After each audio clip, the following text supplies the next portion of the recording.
தீவிரமடையும் ஈரான் போர். ஓமன் வளைகுடாவுக்கு போர்க்கப்பல்களை அனுப்பும் இந்தியா. மேற்காசியாவில் 3வது வாரமாக போர் நீடித்து வருகிறது. இது இந்தியாவில் பெரிய அளவிலான தாக்கத்தை ஏற்படுத்துகிறது. இந்தியாவிற்கு கச்சா எண்ணெய், எல்பிஜி, உரம் உள்ளிட்டவற்றை கொண்டு வர வேண்டிய சரக்கு கப்பல்கள் வளைகுடா நாடுகளிலேயே தேக்கமடைந்துவிட்டன.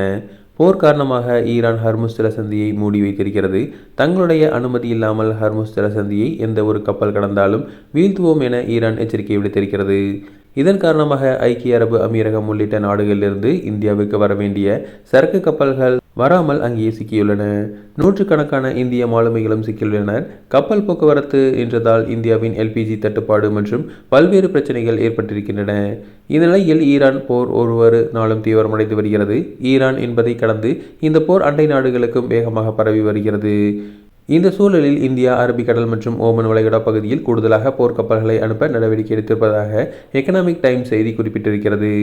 ஈரானிடம் அனுமதி பெற்று வளைகுடா நாடுகளில் சிக்கியிருக்கக்கூடிய இந்திய சரக்கு கப்பல்களை ஹர்முஸ் ஜலசந்தி வழியாக பாதுகாப்பாக வெளியே கொண்டு வருவதற்கு நடவடிக்கை எடுக்கப்பட்டிருக்கும் இந்த சூழலில் இந்த நடவடிக்கை எடுக்கப்பட்டிருக்கிறது. போர் பதற்றம் அதிகரித்து இருப்பதால் இந்த சரக்கு கப்பல்களின் பாதுகாப்பை உறுதி செய்யும் நோக்கில் இந்தியா கூடுதலாக போர்க்கப்பல்களை அனுப்பி வைத்திருக்கிறது.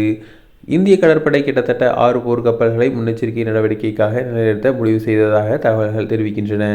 இந்த போர்க்கப்பல்கள் ஹர்முஸ் ஜலசந்தியில் கிழக்கு பகுதியில் நிலைநிறுத்தப்படும். ஹர்முஸ் ஜலசந்தியின் நீர்வழி தடத்தில் இந்த போர்க்கப்பல்கள் நுழையாது.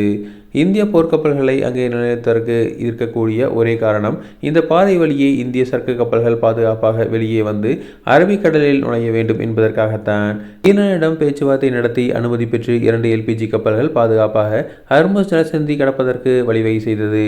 மேற்கொண்டு பல்வேறு சரக்கு கப்பல்கள் இந்த பாதையை கடந்து வருவது தொடர்பாக அரசு ஈரானுடன் பேச்சுவார்த்தை நடத்தி வந்துள்ளது.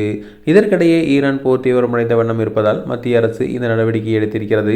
இதற்கு முன்பு 2024ஆம் ஆண்டு அரபிக்கடல் பகுதியில் ஹவுதி கிளர்ச்சியாளர்கள் சரக்கு கப்பல்களின் மீது தாக்குதல் நடத்திய போது இந்திய கப்பல்களுக்கு பாதுகாப்பு கொடுக்க மத்திய அரசு இதே போல போர்க்கப்பல்களை அனுப்பியது. தற்போதைக்கு வளைகுடா நாடுகளில் இந்திய கொடி ஏந்திய 22 கப்பல்கள் சிக்கியிருப்பதாக தகவல்கள் தெரிவிக்கின்றன.